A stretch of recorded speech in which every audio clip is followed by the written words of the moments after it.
He was tall, strong, and fast with a rifle. Millions knew him as the Rifleman. But Chuck Connors was more than just a cowboy on television. Behind the smile and steady hands was a man with secrets few people ever heard about until now. Stick around, because what you learn about Chuck Connors might just surprise you. Chuck Connors became a household name when he played Lucas McCain, a brave single father in the Wild West. But long before he wore a cowboy hat, Chuck lived a very different life. Let us rewind back to where it all began.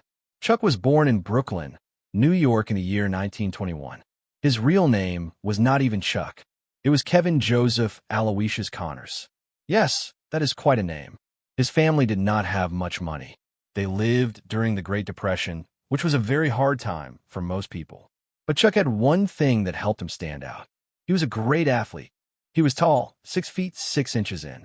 That is taller than most basketball players today. In college, Chuck played both basketball and baseball. And here's something amazing. He was good enough to make it to the professional leagues, not just once, but twice. First, he played basketball for the Boston Celtics. He even made history by being one of the first professional basketball players ever to shatter a backboard, not with a slam dunk, but with a strong pass that broke the glass. Later, he switched to baseball and played for the Brooklyn Dodgers and the Chicago Cubs. That is already an incredible life story, right? 2 professional sports. Most people would stop there, but not Chuck. After sports, Chuck found something new to love, acting. He started with small roles, but his big break came in the year 1958 when he was chosen to play the main role in The Rifleman. It was a Western television show, but it was not just about gunfights and cowboys. It was about a father trying to raise his son alone while staying true to what is right. People loved it. Chuck's calm but strong character made fans respect him. He was not just tough, he had heart, and that is what made the show special. But here is something most fans never knew. Chuck Connors did not just act in the show.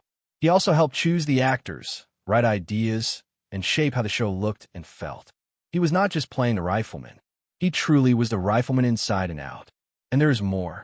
Before all of this, Chuck also served in the United States Army during World War II. He was not someone who sat back and watched. He stepped forward like he always did.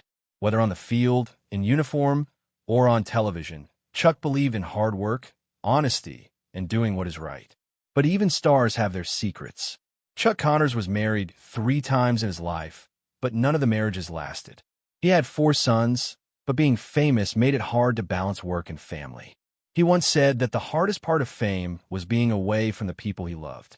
And although he played a strong and wise father on screen, in real life, he often felt like he did not do enough for his own children.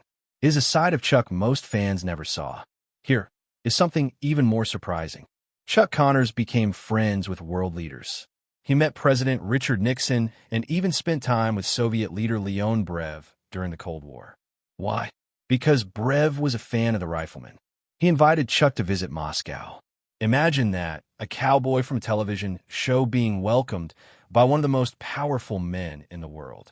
As Chuck got older, he kept acting in movies and television shows, but the Rifleman was always his most famous role. He passed away in the year 1992 from lung cancer.